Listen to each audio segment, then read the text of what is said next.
Glória a Deus. Salmo 32. Aleluia. Aleluia. Glória a Deus. Salmo 32. Glória a Deus. Aleluia. Aleluia. Glória a Deus.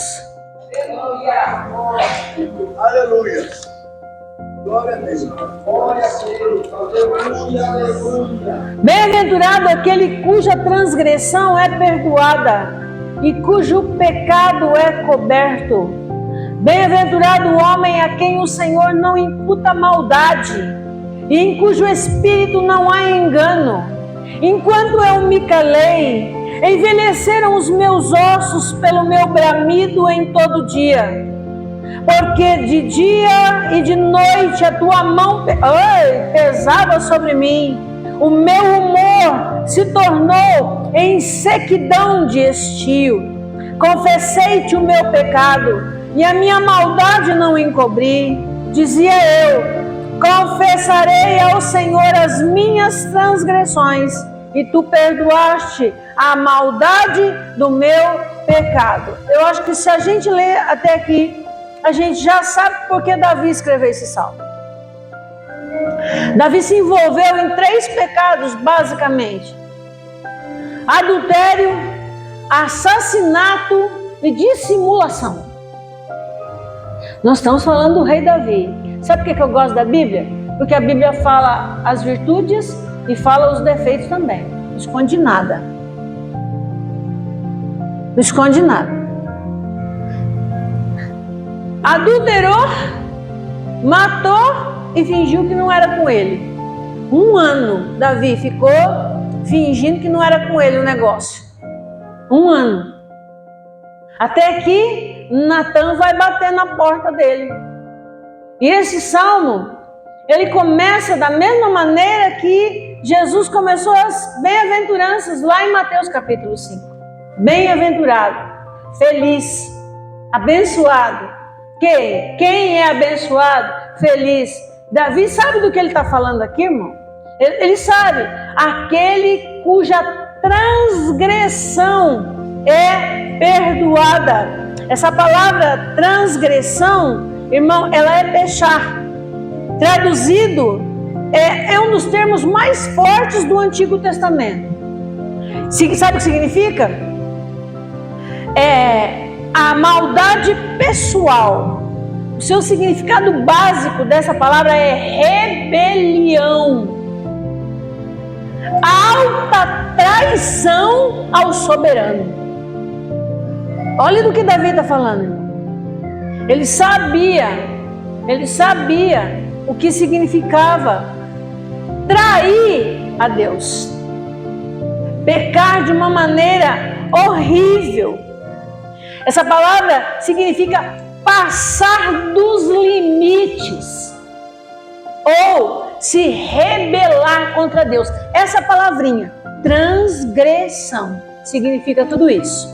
Ele está dizendo que é feliz aquele que Deus perdoa a transgressão, a rebelião, o passar dos limites. Ele está dizendo que ele tinha ido longe demais. Ele está dizendo que ele tinha ido bem longe. Vou ler para você. Quando a rebelião é perdoada ou retirada, o rebelde é restaurado ao seu lugar de direito, como um subordinado obediente do seu Senhor celestial. Deus faz isso. Ele perdoa aquela pessoa que passou dos limites na rebelião e coloca de volta no lugar. Para retirar o pecado, o Senhor, o Salvador, suou o sangue, suportou a cruz, o castigo da lei, custou a vida de Jesus. Custou a vida de Jesus. Em segundo lugar, ele vai dizer que é abençoado, que é feliz, aquele que tem o seu pecado perdoado. Pecado aqui significa sair do caminho, errar o alvo, não viver dentro dos padrões determinados por Deus. É forte, irmão. Davi sabe do que ele fala quando ele fala de pecado. A gente fala de pecado e a gente já dá nada não, mas Davi sabia. Sabe por quê, irmão? Porque Davi tinha a presença de Deus. Então ele sabia o que é viver em sequidão de estio. O que é viver sem a presença de Deus. Então ele vai dizer que é feliz aquele que Deus perdoa o pecado. Perdoa. Quando o pecado é coberto, apagar, ocultar ou preencher uma lacuna, o fracasso e o vazio são preenchidos pela plenitude do Senhor. É por isso que eu não entendo. Eu não consigo entender algo tão precioso que é ter os nossos pecados perdoados, e tem gente que parece que ama viver em pecado. Parece que gosta de viver atolado no lamaçal, sabe? Parece que gosta de viver sujo.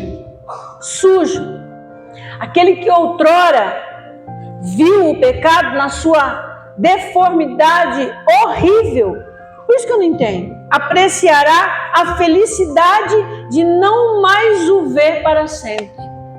Como é que alguém que foi perdoado por Jesus, que foi limpo, lavado, restaurado, renovado, cuidado, amado, pode de novo querer viver sujo, imundo, encardido? Eu não consigo entender esse detalhe. Alguém pode me explicar? Alguém pode me explicar? Que gosto é esse de viver sujo, longe da presença de Deus, porque o pecado nos afasta de Deus. O pecado, irmão, nós vamos ver daqui a pouco, tira a alegria. Tira a alegria. Então, para mim, e eu creio que para Deus também é difícil entender isso. Eu fico pensando, o Senhor olhando lá do céu, uma pessoa indo pecar. Eu fico pensando, acho que Deus fala assim, mas eu enviei o meu filho, derramou todo o seu sangue, ela se limpou, agora ela vai indo de novo se sujar. Você consegue entender isso? Eu não consigo entender isso. Ah, pastora, mas todo mundo peca. Ô, irmão, uma coisa é você pecar por acidente e outra coisa é você gostar de pecar, é diferente. A gente erra por acidente mesmo, né? Até porque a gente não é perfeito. A gente corre o risco de fazer umas bobagens de vez em quando, mas a gente não gosta. Você gosta?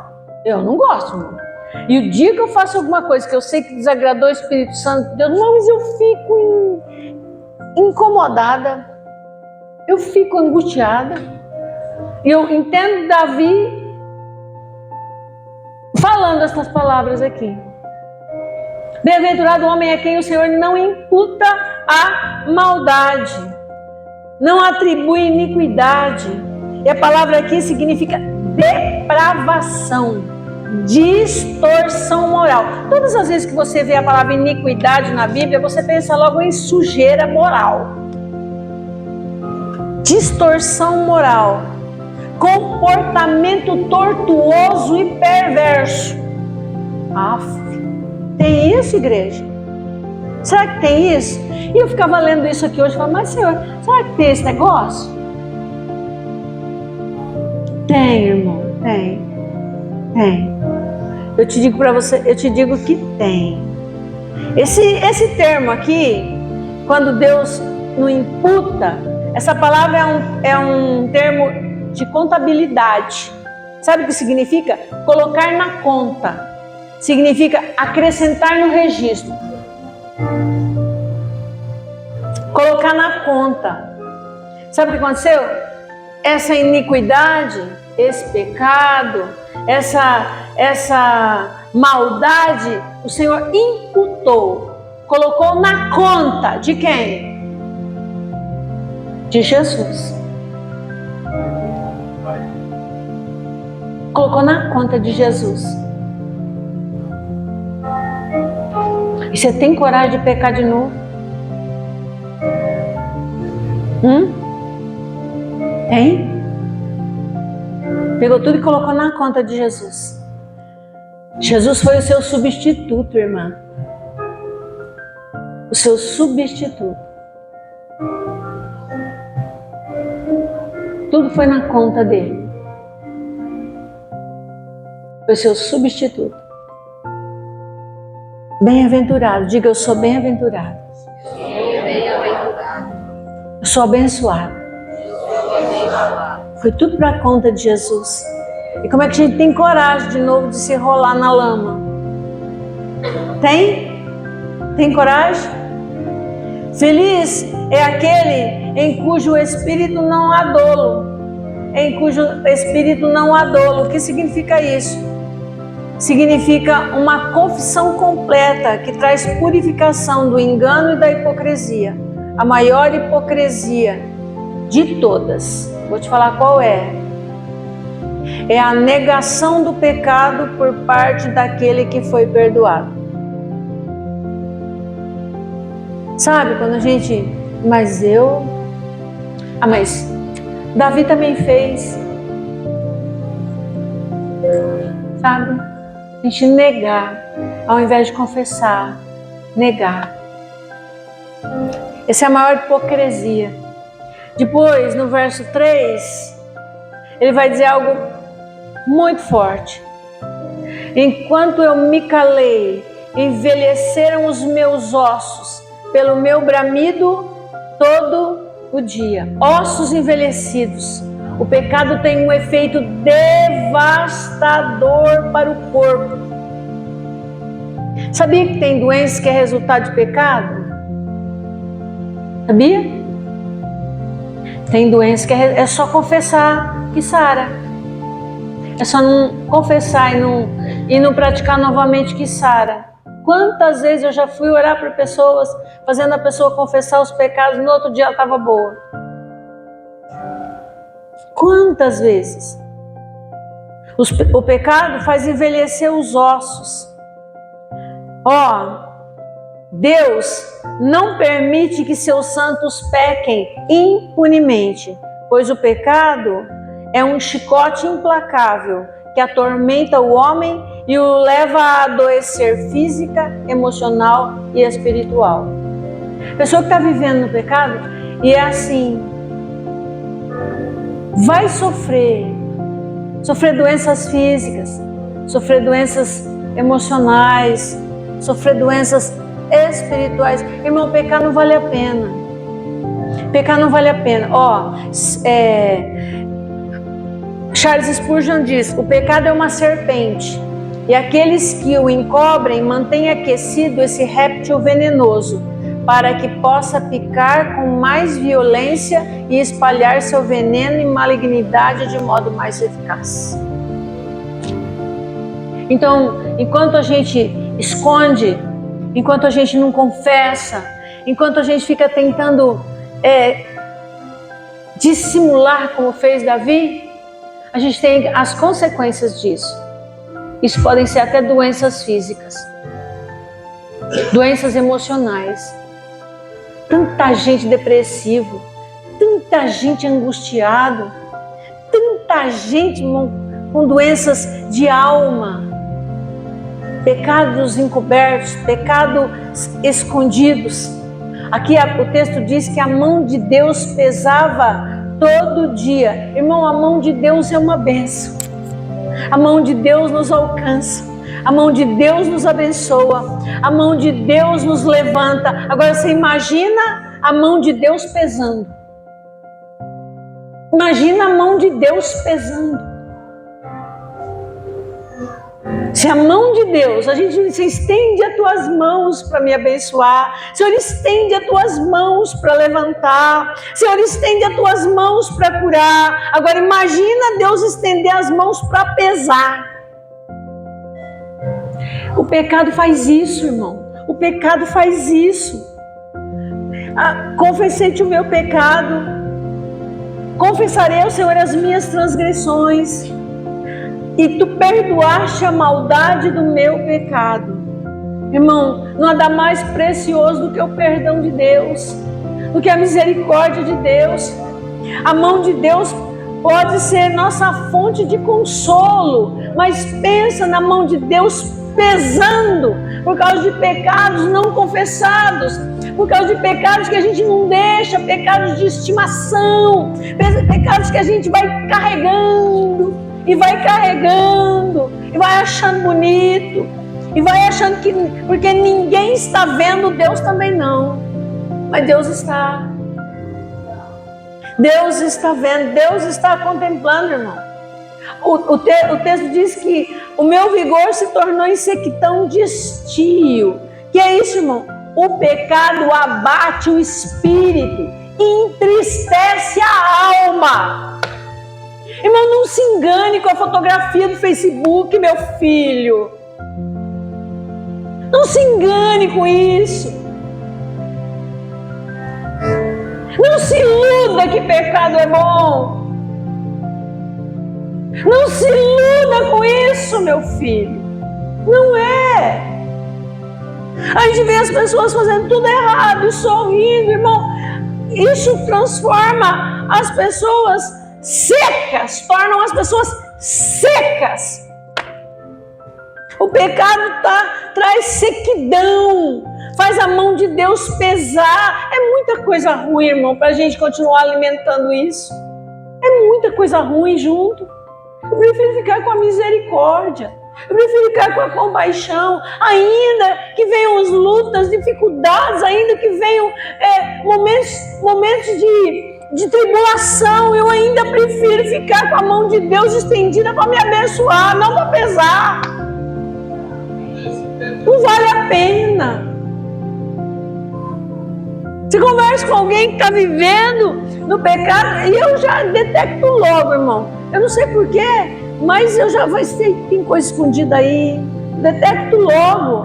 Porque, irmão, a gente percebe que é uma coisa, uma tristeza da alma, uma coisa seca. Você percebe rápido. Percebe rápido. E é tão fácil, irmão, tão fácil para a gente resolver isso, irmão. É a importância da confissão. Diga a importância da confissão. Irmão, a confissão é o caminho para o perdão. Confessei-te o meu pecado. O que aconteceu com Davi? Quando Natan chegou diante dele, diferente de Saul. Quando o profeta Samuel chegou para Saul e falou: o que é que você fez, Saul? O que é que ele fez? Foi o povo. Você demorou. Quando Natan chegou para confrontar. Vocês sabem do que eu estou falando, sim ou não? Sabem, né? Sim. Então pronto. Saul quis oferecer sacrifício porque Samuel estava demorando. Rei era para oferecer sacrifício. Aí depois o Senhor mandou matar tudo. Ele escolheu umas coisinhas boas lá, ainda levou o rei. Aí o profeta chegou e confrontou. Ele culpou o povo. Ele disse que Samuel demorou. Agora Davi não. Quando Natan confronta Davi, o que ele faz? Pequei contra o Senhor. Pequei contra o Senhor. Imediatamente. Já fazia 1 ano que ele estava vivendo em sequidão de estio. Sem a presença de Deus. Um homem que era segundo o coração de Deus. Um homem que foi escolhido de trás das malhadas. Sabia o que era adorar com a harpa, sabia o que era adorar o Senhor, sabia o que era a presença de Deus, sabia o que era derrubar um gigante, sabia de tudo, irmão. Ele permaneceu firme, não matou Saul quando teve a oportunidade de matar, foi fiel ao Senhor até chegar ao trono, mas de repente, e aqui vale para mim encerrar o meu conselho de hoje. Aquele que está de pé, olhe, não caia. Eu estou falando de alguém que derrubou gigante e foi escolhido pelo Senhor lá em um lugar onde ninguém sabia. Eu estou falando de alguém que venceu todos os inimigos. Nos dias de Davi, Israel ficou sob o domínio do povo judeu, conquistou, teve a oportunidade de matar Saul, não matou. Um homem íntegro, de repente, que eu falei lá no início, faltou vigilância. Faltou vigilância.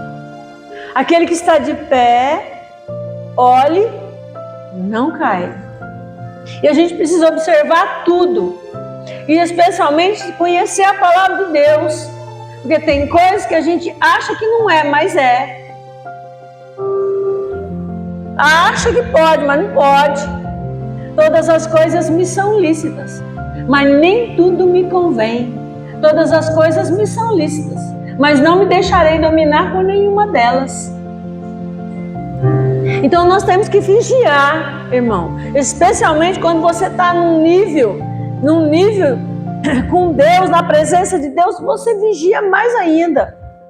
Porque num instante para o outro, o inimigo vem, dá uma rasteira, vem de onde você nem imagina, aparece de um jeito que você nem sonha. Por isso o tempo de vigiar, o tempo todo de vigilância, atento a tudo, na presença de Deus, pedindo: Senhor, abre os meus olhos, não me deixe cego, não me deixe ficar cego, não me deixe ser hipócrita, não me deixe ser dissimulado, não me deixe ficar enganado. Irmão, a gente tem que fazer orações desse tipo.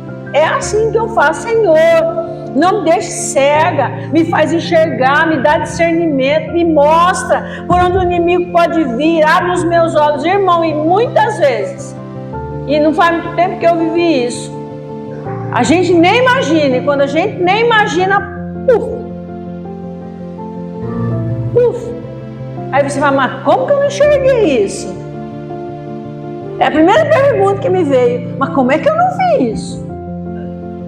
Como é que eu não enxerguei? O tempo todo perto de mim eu não enxerguei. Como? É disso que eu estou falando. Vigilância, atenção, cuidado. Sempre o cuidado. Então, caiu, confessei-te meu pecado, minha maldade não encobri. Dizia eu: confessarei ao Senhor as minhas transgressões, e tu perdoaste a maldade do meu pecado. Fique de pé. O perdão de Deus é um refrigério. Perdão é resultado de confissão. A Bíblia diz que aquele que encobre as suas... presta atenção. Aquele que encobre as suas transgressões nunca prosperará. Mas aquele que confessa e deixa alcançará misericórdia. Confessar, se libertar, pôr para fora. A confissão, o arrependimento e a confissão, irmão. Quando há arrependimento e confissão, aí há perdão. Arrependimento e confissão. Perdoar significa remover um fardo. Meu filho, para de carregar peso. Para de carregar peso, meu filho. Confissão e arrependimento. Resultado, perdão.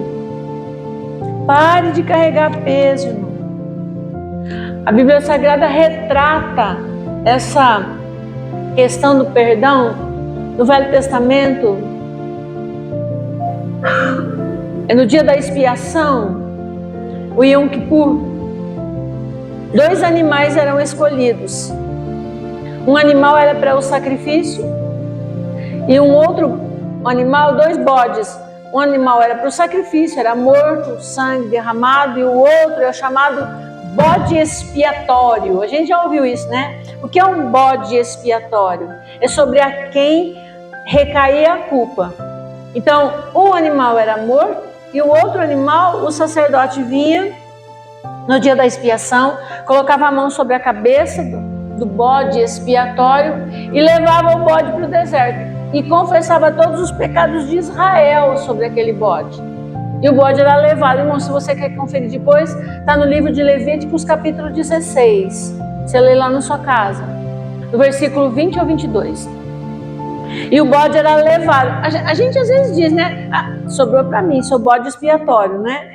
Quando a culpa recai em cima daquele que não tem culpa nenhuma, né?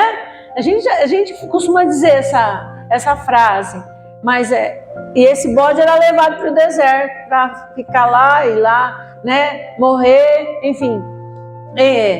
Isso retrata, irmão, isso aconteceu com Jesus. Sobre ele recaiu todos os nossos pecados. Confissão e arrependimento, irmão, traz alívio. Jesus já levou, abriu as portas para a gente poder ter alívio das cargas, dos pesos, das doenças. Porque tem doença que é resultado de pecado. Doenças. Oremos ao Senhor para que Deus nos traga arrependimento, confissão verdadeira e sincera. E isso vai haver perdão e refrigério. A espada não saiu da casa de Davi. Por quê? Porque pecado tem consequência. O Senhor nos perdoa, nos dá alívio, a gente volta a ter a presença do Senhor, só que as consequências do pecado, não tem como a gente deixar de viver. Davi não deixou de viver as consequências do seu pecado, mas Deus o perdoou e ele morreu na presença de Deus. Amém? Então, melhor coisa que você faz é não pecar, que aí não tem consequência, né? É a melhor coisa que você faz. E quando pecar, corre depressa. Senhor, me perdoa. Corre, resolve logo, né? É a melhor coisa que você faz. Amém, querido? Tem alguma coisa para confessar aí? Aproveita. Hora da confissão. Pai, somos humanos, tão falhos, tão imperfeitos. Sentimos raiva às vezes, ficamos magoados, ofendidos, entristecemos pessoas. Pai, nos perdoa, por favor. Nos arrependemos sinceramente. Nós nos arrependemos sinceramente, Senhor. Pedimos a Tua misericórdia, o Teu alívio, a Tua paz. Em nome de Jesus, abençoa esta igreja, este povo. Cobre com Teu sangue, Senhor. Estende as Tuas mãos sobre cada um de nós, mas as Tuas mãos que saram, as Tuas mãos que curam, as Tuas mãos que restauram, que dão vida. Em nome de Jesus. Muito obrigado, Senhor. Eu te agradeço por tudo. Te agradeço por tudo. Perdoa, Senhor. Em nome de Jesus.